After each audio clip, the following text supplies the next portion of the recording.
हाँ बच्चों, इस सेशन में हम लोग लीनियर प्रोग्रामिंग की कुछ और प्रॉब्लम्स लेंगे। जैसे हम लोगों ने ये लिया है, ये इनइक्वालिटीज दी हुई हैं, मतलब कॉन्स्टेंट्स इनको हम कह सकते हैं। इन कंडीशंस के साथ हमें इस फंक्शन की मिनिमम वैल्यू निकालनी, मतलब कि इसको मिनिमाइज करना है। तो जो इनइक्वालिटी होती है, this value is greater then -5, तो इज इक्वल्स टू -5 लिख के हम 2 पॉइंट्स यहाँ पे ले सकते हैं। ठीक है, तो मान लीजिए ये पॉइंट ए है, मतलब x को 0 करा जब हमने, x को 0 करने से y की वैल्यू 5 मिल गई, तो ए पॉइंट है। अब देखिए इसमें मैं y को अगर 0 करूंगी, मान लीजिए मैं y को 0 करती हूँ तो x यहाँ नेगेटिव मिलेगा, लेकिन हमारी क्या कंडीशन है, x और y दोनों को 0 और ग्रेटर देन 0 फर्स्ट क्वाड्रेंट में ही लेना, इसलिए मैं यहाँ पे y को 0 नहीं कर सकती। तो रेंडमली हमें एक ऐसी वैल्यू लेनी है, जैसे मैंने यहाँ पे अगर x को 1 ले लिया है यहाँ पे, तो y हम लोग का सॉल्व करने पे 7 आ गया है।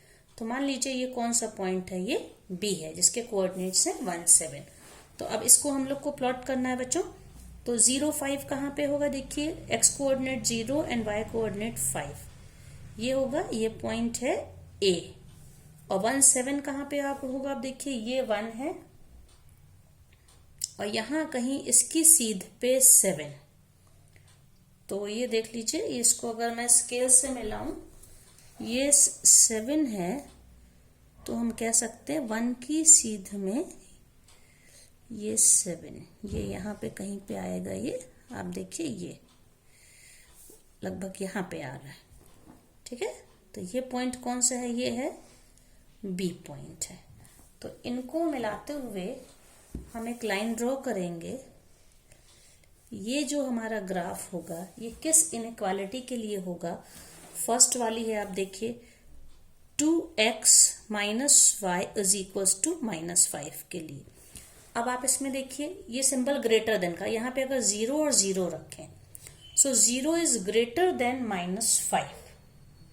ठीक है, तो 0 इज ग्रेटर देन -5 आ रहा है, इसका मतलब है कि ये स्टेटमेंट ट्रू हो गया। 0 इज ग्रेटर देन -5, तो इसमें जब स्टेटमेंट ट्रू हो जाता है ओरिजिन वाली वैल्यू 0, 0 रखने से, तो इस इनइक्वालिटी का, इस लाइन का वो पार्ट लेंगे जिसमें ओरिजिन इंक्लूडेड हो।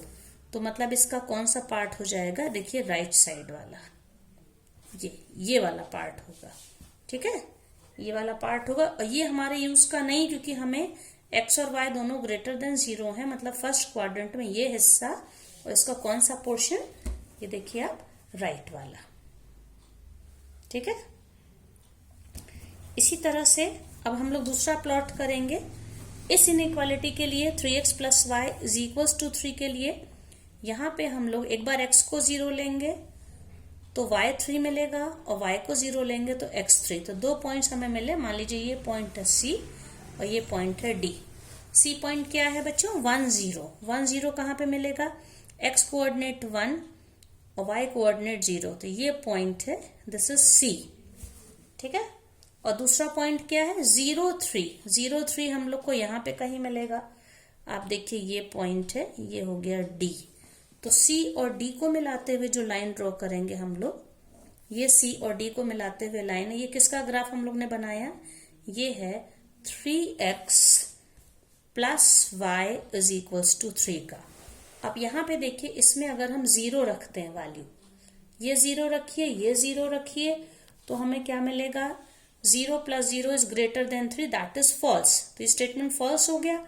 मतलब कि इसका, इस ग्राफ का, इस लाइन का जो ग्राफ हमने प्लॉट किया है, उसका वो पार्ट लेना होगा जो जिसमें ओरिजिन इंक्लूडेड नहीं है। तो आप देखिए ये लाइन है हम लोग की, तो इसका अगर ओरिजिन लेते तो हम इधर वाला हिस्सा लेते, लेफ्ट साइड वाला, लेकिन इसमें फॉल्स स्टेटमेंट आ, तो इसका हमें कौन सा हिस्सा लेना होगा, दिस पोर्शन, राइट साइड, ये वाला पोर्शन लेना होगा। तो 2 के ग्राफ प्लॉट कर लिए हम लोगों ने। अब थर्ड है 2x minus 3y is less than और इक्वल टू 12। तो इसको इज इक्वल टू करके फिर से मैंने एक पॉइंट लिया, मैंने y को जब 0 बनाया, y को 0 बनाने से हमारी x की वैल्यू आ गई 6। लेकिन अगर हम x को 0 बना देंगे यहाँ पे, तो ये कोऑर्डिनेट तो पॉसिबल है, ले लिया हम लोगों ने। ठीक है, लेकिन जब x को अगर हम 0 बना देंगे तो y हमारा नेगेटिव आ जाएगा। और जबकि कंडीशन क्या, वाई एक्स और वाई दोनों को पॉजिटिव होना। तो यहाँ पे हम लोग वाई कोऑर्डिनेट नेगेटिव नहीं ले सकते, तो रैंडम पॉइंट हमें अपने मन से इस तरह के सेलेक्ट करने होंगे जिससे दोनों पॉजिटिव वैल्यू, आप कोई भी ले सकते हैं, मैंने 9 2 लिया है, ऐसी कोई भी वैल्यू लीजिए जो उसको सेटिस्फाई करे। तो 9 2, तो x coordinate is 9 and y coordinate is 2। तो 9 2 देखिए कहाँ पे, एक तो 6 0, पहली बात तो ये है, देखिए ये पॉइंट है 6 0, मान लेते हैं ये सी डी था, ये ई है और ये है एफ। तो ये पॉइंट हम लोग का ये ई हो गया 6 0। और इसके बाद 9 2 कहाँ पे मिलेगा, देखिए यहां से 9 और यहां से 2। तो अगर हम इस तरह से इसकी सीध में देखें, ये अप्रोक्सीमेटली हम ले रहे हैं बच्चों, ये देखिए 9 2 आया। ये पॉइंट कौन सा है, 9 2 है, जिसको मैंने क्या बोला, एफ ये। और ई के कोऑर्डिनेट्स क्या है, 6 0। तो इन दोनों को मिलाते हुए जो मैं लाइन खींचूंगी, आप देखिए ये ई और एफ को मिलाते हुए लाइन,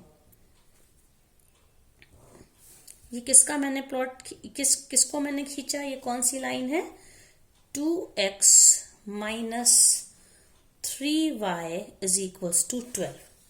अब इसमें यहां पे वैल्यू रख के देखिए, 0 0 रख के देखते हैं, 0 इज लेस देन 12, तो ट्रू हो गया स्टेटमेंट। तो इसका मतलब इस लाइन का वो पार्ट, इस लाइन का वो पार्ट जिसमें ओरिजिन इंक्लूडेड है, ये वाली लाइन, तो अगर हम इसका लोअर पोर्शन लेंगे तो ओरिजिन नहीं होगा, लेकिन अगर हम इस लाइन का अपर पोर्शन, पूरा ये एरिया, अगर हम इस लाइन को मान लीजिए इधर बढ़ा दें, पीछे की ओर बढ़ा दें, तो पूरा ये हिस्सा अगर लेंगे अपर पोर्शन, तो देखिए एरोस में दिखा रही हूं, तो इसका क्या मतलब है कि ये हिस्सा ओरिजिन, इसमें ओरिजिन इंक्लूडेड होगा। अब x इज इक्वल्स टू 0 कौन सी लाइन है बच्चों, y एक्सिस, और y इज इक्वल्स टू 0 कौन सी लाइन है, x एक्सिस। तो y इज इक्वल्स टू 0 का मतलब ये लाइन और ये लाइन, तो ये x एक्सिस, y एक्सिस और ये तीनों मिला के हम लोग का जो फिजिबल रीजन, सुसंगत क्षेत्र कहते हैं, मतलब सबका कॉमन पोर्शन है, ये पूरा ये हो गया। देखिए ये पूरा,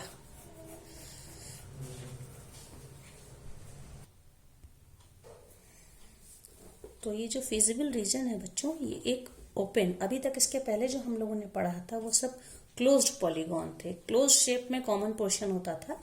फिजिबल रीजन या सुसंगत क्षेत्र जिसको कहते हैं, मतलब इस लाइन का, इस लाइन का, इस लाइन का, ये कौन सी लाइन है, y इज इक्वल्स टू 0 है, ठीक है। और तो इन सबका जो कॉमन पोर्शन है वो एक ओपन एरिया। अब हमें इस फंक्शन को, ऑब्जेक्टिव फंक्शन z को हमको क्या करना, मिनिमाइज करना। तो एंगुलर पॉइंट्स कौन कौन से, देखो पहला a है, a मतलब कि a के कोऑर्डिनेट्स क्या है, 0 5। तो इस वाले फंक्शन में x की वैल्यू को अगर हम लोग 0 रखें और y की वैल्यू को 5 रखें, तो यहाँ पे ये z क्या हो जाएगा, आप देखिए y की वैल्यू को 5 रखने पे ये वैल्यू आ जाएगी 100। फिर दूसरा हम लोग एंगुलर पॉइंट कौन सा लेते हैं यहाँ पे, ये हम लोग का b देखिए 17 जो है, 17 इसमें नहीं आ रहा है, इस रीजन में 17 से मतलब नहीं, क्योंकि हम लोगों ने a ले लिया है इस पॉलीगॉन में। अब यहाँ पे हम लोग पॉइंट c लेते हैं। पॉइंट c के कोऑर्डिनेट्स क्या है, यहाँ पे देखिए c है, तो c के कोऑर्डिनेट्स हैं 1 0। तो 1 0 पे ये वैल्यू क्या आ रही है, x की जगह पे 1 रखिए और y की जगह पे 0 रखिए, तो हम लोग का ये फंक्शन क्या हो जाएगा, 1 0 पे आ जाएगा -50। अब हम लोग ये पॉइंट E लेते हैं। E के कोऑर्डिनेट्स क्या है, 6 0। ये देखिए ये E है, एंगुलर पॉइंट है, A लिया, C लिया, E लिया, ठीक है। तो E पे 6 0 पे क्या आएगा, 6 0 पे हम लोग अगर वैल्यू x की वैल्यू 6 रखें और y की वैल्यू 0 रखें, तो क्या आएगा, -300। फिर इसके बाद अब कौन सी वैल्यू एक बची है बच्चों, 0 5 हो गया, 1 0 हो गया, एक 0 3। 0 3 कहाँ पे, आप देखिए एक एंगुलर पॉइंट, ये जो हम लोग का ये जो बन रहा था, ये वाला पॉइंट था 0 5। ये देखिए पॉइंट D, जो D है 0 3, ये भी इस फिजिबल रीजन में ये शेप जो बन रहा है इसमें है। तो 0.3 इसको रखने पे इसकी वैल्यू क्या आ रही है, x की जगह 0 रखिए, y की जगह 3 तो 60। अब इसमें से ये जो वैल्यू है सब, क्योंकि फंक्शन को मिनिमाइज करना है, तो मिनिमम वैल्यू हमारी क्या आ रही है, -300। लेकिन जब हमारा जो फिजिबल रीजन, जिसको ये जो कॉमन पोर्शन पूरा है, सुसंगत क्षेत्र है, ये अगर ओपन होता है, यहाँ पे ये बाउंडेड नहीं है किसी शेप से, ये क्लोज्ड नहीं है, ओपन है मतलब, तो हम लोग इसको कहते हैं कि ये बाउंडेड रीजन नहीं है, ये ओपन है, इसको अपरिबद्ध कहते हैं। तो अब ये -300 हमारी वैल्यू मिनिमम हो भी सकती है, यहां तो मिनिमम दिख रही है, लेकिन इस ऑब्जेक्टिव फंक्शन के लिए दी हुई जो कंडीशंस हमारी ये हैं, इन कंडीशंस के लिए, इस ऑब्जेक्टिव फंक्शन के लिए ये वैल्यू हमारी मिनिमम हो भी सकती है और नहीं भी हो सकती है। तो इसके लिए अब हमको एक और काम करना पड़ेगा कि ये जो हम लोग का ऑब्जेक्टिव फंक्शन था z इज इक्वल्स टू, ये था -50x + 20y। ये जो z था, जो कि मिनिमम लेना है, तो हम इसको लेस देन और इक्वल टू, इस जो हमारी मिनिमम वैल्यू आई है -300 लिखेंगे और इसका ग्राफ प्लॉट करेंगे। इसको और छोटा कर सकते, थ्रू आउट 10 से डिवाइड कर दें, तो -5x + 2y is less than और इक्वल टू -30। अब हम इस लाइन का ग्राफ प्लॉट करेंगे। तो आप देखिए, अगर हम इस वाली वैल्यू में, हम इनमें से कोई एक वैल्यू, मतलब कि अगर हम y को 0 कर दें, y को 0 कर दें, तो हमारा x क्या हो जाएगा, यहाँ पे 6 हो जाएगा। तो हमारा जो यहाँ पे E पॉइंट है, E पॉइंट के कोऑर्डिनेट्स क्या है, 6 0, ये इसको सेटिस्फाई कर रहा है। तो इसका ग्राफ बनाने के लिए एक तो हमको ये मिल जाएगा, दूसरा हमको रेंडम लेना पड़ेगा। हमने y कोऑर्डिनेट तो 0 ले लिया, लेकिन x कोऑर्डिनेट हम 0 इसलिए नहीं ले सकते क्योंकि तब हमें y की वैल्यू नेगेटिव मिलेगी, जबकि y की वैल्यू को पॉजिटिव होना है। तो हम अपने मन से हम रेंडम वैल्यू ले लेंगे। मान लीजिए मैंने एक पॉइंट ले लिया, G पॉइंट ले लिया, जिसमें x की वैल्यू आप कोई भी ले सकते हैं। मैंने 10 ले लिया, तो अब इसमें 10 रख के देखिए, -5 × 10 दैट इज -50, ठीक है। -50 वहां पे जाके क्या बन जाएगा, +50, +50 - 2y इज इक्वल्स टू 20, तो y हो जाएगा 10 10। हमें एक पॉइंट मिल रहा है 10 10।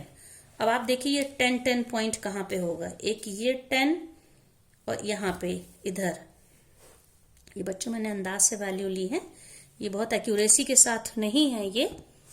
तो ये 10 10 पॉइंट अप्रोक्सीमेटली यहाँ पे मिल रहा है, ठीक है। ये कौन सा पॉइंट है, G है, 10 10 है ये। और दूसरा पॉइंट क्या था, ये किसको सेटिस्फाई कर रहा था, पॉइंट E को। तो ये वाला जो एक हम इसको प्लॉट करेंगे, तो यहाँ पे ये जो मैंने प्लॉट किया है, ये मिनिमम जो ऑब्जेक्टिव फंक्शन की मिनिमम वैल्यू के लिए जो मैंने ये प्लॉट किया, ये वाला पार्ट, इसको आप देखिए, ये किसका है, ये है -5x + 2y is equals to -30 के लिए। अगर इसमें और यहाँ जो मैंने प्लॉट की, हमें एक कॉमन पॉइंट मिल गया। वो कॉमन पॉइंट क्या मिला है, वो कॉमन पॉइंट हमारा है यहाँ पे E। तो जब कॉमन पॉइंट मिल जाता है, इसका मतलब इस ऑब्जेक्टिव फंक्शन की मिनिमम वैल्यू पॉसिबल नहीं है। अब अगर ये कॉमन पॉइंट ना मिला होता, तब इसका मतलब होता है कि इसकी मिनिमम वैल्यू पॉसिबल होती। तो इन कंडीशंस जो दी गई हैं, जिनको कंस्ट्रेंट्स कहते हैं, इस ऑब्जेक्टिव फंक्शन जो उद्देश्य फलन है, इसके लिए इसकी मिनिमम वैल्यू एग्जिस्ट नहीं करेगी, क्योंकि यहाँ पे हमें एक कॉमन पॉइंट मिल गया। अब अगर बच्चों यही क्वेश्चन मैक्सिमम वैल्यू के लिए होता, मान लीजिए इसी ऑब्जेक्टिव फंक्शन को मैक्सिमाइज करते, ठीक है, तो मैक्सिमाइज करने के लिए हमको क्या लिखना होता, -50x + 20y। अब यहाँ पे क्या होना चाहिए, मैक्सिमाइज करना ग्रेटर देन इक्वल टू, यहाँ पे जो हमने मैक्सिमम वैल्यू क्या आ रही है, 100, ठीक है।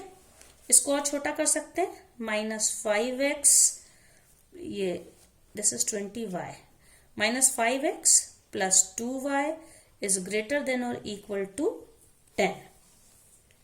तो अब यहां पे देखिए कि ये जो वैल्यू है, इनमें से दी गई किसी वैल्यू के लिए, मैक्सिमम वैल्यू के लिए अगर हम इसका ग्राफ प्लॉट करें तो हमें कोई कॉमन पॉइंट मिलेगा कि नहीं। तो इसको करने का ये तरीका एक है कि यहाँ पे मैक्सिमम वैल्यू क्या आई थी, आप देखिए 100, मतलब 0.5। तो ये जो हमने इक्वेशन बनाई है इसके लिए बनाई है, मैक्सिमाइज ये। तो x और y की वैल्यू 0.5 रखिए, इसको सेटिस्फाई करता है कि नहीं। x की जगह पे अगर हम 0 रखेंगे इज इक्वल्स टू, हम इसको लिख देंगे फिर x की वैल्यू को 0 रखिए, y की वैल्यू को 5 रखिए, तो ये सेटिस्फाई करेगा, ट्रू हो जाएगा। मतलब कि इस वाले अगर इनइक्वालिटी का इसका हम ग्राफ प्लॉट करेंगे तो इसका और ये जो 0.5 वाली कौन सी लाइन थी हम लोगों की, ये थी ये वाली लाइन, ये 0.5, इस लाइन को कॉमन पॉइंट हो जाएगा, इसका उभयनिष्ठ बिंदु या इसको कहते हैं कॉमन पॉइंट हो जाएगा अगर इस फंक्शन के इसके लिए हम ग्राफ प्लॉट करें। तो जब कोई भी उभयनिष्ठ बिंदु या कॉमन पॉइंट मिल जाता है मैक्सिमम या मिनिमम वैल्यू के लिए, और ओपन रीजन है, ये अपरिबद्ध है, ये बाउंडेड रीजन नहीं है जो पूरा कॉमन रीजन मिला, खुला है, देखिए कहीं से क्लोज्ड नहीं है ये पॉलीगॉन, तब हम कहते हैं कि इसकी मैक्सिमम वैल्यू भी तब इसकी एग्जिस्ट नहीं करेगी। इसी तरह से बच्चों यहाँ पे देखिए एक क्वेश्चन एक और ये लिया गया है, ये जो दिए गए हैं इनसे आप इनको इसमें इस ऑब्जेक्टिव फंक्शन को हमें मिनिमाइज, न्यूनतमीकरण मतलब कि मिनिमाइज करना है। तो अब आप देखिए x plus y is greater than और इक्वल टू 8, इसमें x plus y is equal to 8 के लिए ये जो हम ग्राफ खींचेंगे ये वाली लाइन मिलेगी हमको, एक बार 0.8 और एक बार 8.0, और इसमें हम देखेंगे अगर 0.0 रखने पे ये स्टेटमेंट फॉल्स आ रहा है, इसका मतलब इसका कौन सा रीजन होगा, वो अपर वन, ऊपर वाला रीजन। और दूसरा जो ग्राफ प्लॉट हुआ है ये ग्राफ ये प्लॉट हुआ है, ये लेस देन है यहाँ 0.0 रखने पे, तो इस लाइन का वो पोर्शन होगा जो मैं कई बार बता चुकी हूँ जिसमें ओरिजिन इंक्लूडेड है, मतलब ये पोर्शन।